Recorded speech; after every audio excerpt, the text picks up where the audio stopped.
Melirik relawan suku anak dalam yang rela meluangkan waktu untuk mengajar baca tulis. Daryanto, sosok guru relawan pengajar warga suku anak dalam yang cukup inspiratif. Sekali seminggu dia datang ke pemukiman suku anak dalam untuk mengajar agar anak-anak bisa baca tulis. Dengan mengendarai sepeda motor, melintasi jalan desa yang sangat jauh, Daryanto yang merupakan warga desa Lantak Seribu, Kecamatan Renah Pamenang, harus menempuh perjalanan sejauh 5 km dari rumahnya menuju wilayah desa Bukit Beringin. Jika hujan dan jalanan cukup licin, Daryanto kerap kali berjalan kaki sekitar 30 menit. Hal ini dilakukan hanya untuk mengajar anak-anak warga suku anak dalam agar bisa membaca dan menulis. Dengan tempat seadanya, tempatnya di bawah perkebunan kelapa sawit, Daryanto yang datang langsung menyiapkan peralatan belajar dan mengajar. Dengan bermodalkan selembar kertas sebagai pengganti papan tulis beratapkan langit dan terpal berlantai tanah, Daryanto pun langsung mengumpulkan warga suku anak dalam dan melakukan pembelajaran.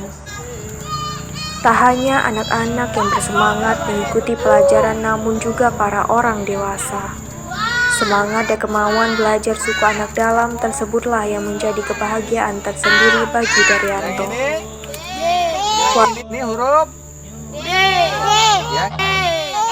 Pintar galau berarti masih ingat. Kalau rasa letih dan lelah setelah melewati jalan yang cukup jauh, namun semuanya langsung terbayarkan selama mengajar suku anak dalam ini. Banyak sekali tantangan yang dihadapinya. Selain kurangnya sarana dan prasarana pendukung, tidak jarang dia harus mencari keberadaan suku anak dalam yang menjadi muridnya. Karena kehidupan suku anak dalam kerap berpindah-pindah atau nomaden.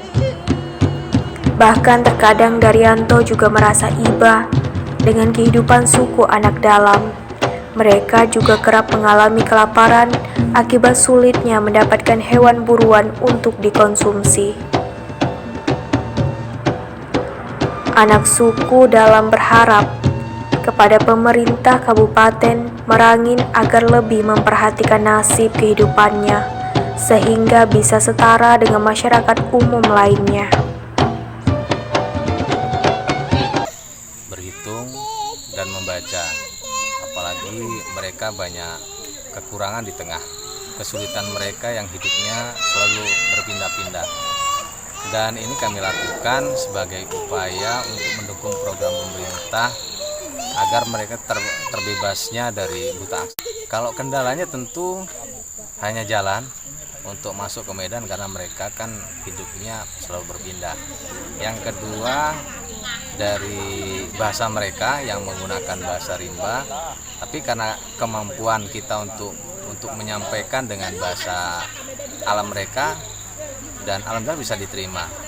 Yang membuat saya kesannya sangat tersentuh adalah keinginan mereka yang cukup besar untuk memang punya niat dan semangat untuk bisa belajar. Kalau harapan saya tentu pertama, mereka dikasih kesempatan yang sama untuk bisa belajar di sekolah umum.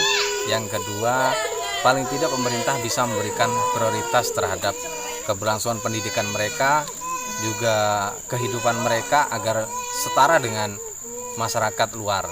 Dan harapan terbesar terhadap pemerintah, mari perhatikan mereka karena mereka hari ini masih hidup berpindah karena tidak punya rumah, Pak. Dengan kondisi belajar seperti ini nyaman enggak?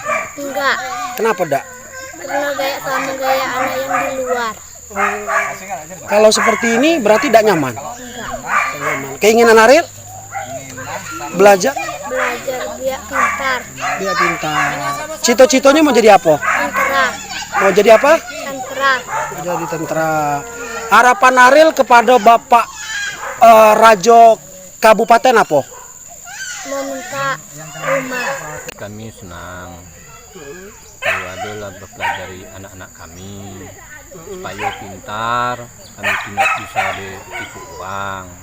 Itulah harapan kami. Kami masuk berterima kasih kepada bapak-bapak yang ngajari anak kami. Cuman lah berapa tahun sampai kini belum ada sampahnya, belum ada buktinya.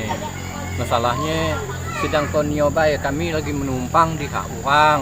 Nyo tanah sabun uang nak kerja terganggu. Nah, entah kapan-kapan orang suruh pindah rumah, mungkin kami bongkar rumah kami pindah ke lain. Masalahnya kami belum ada boleh tempat tinggal.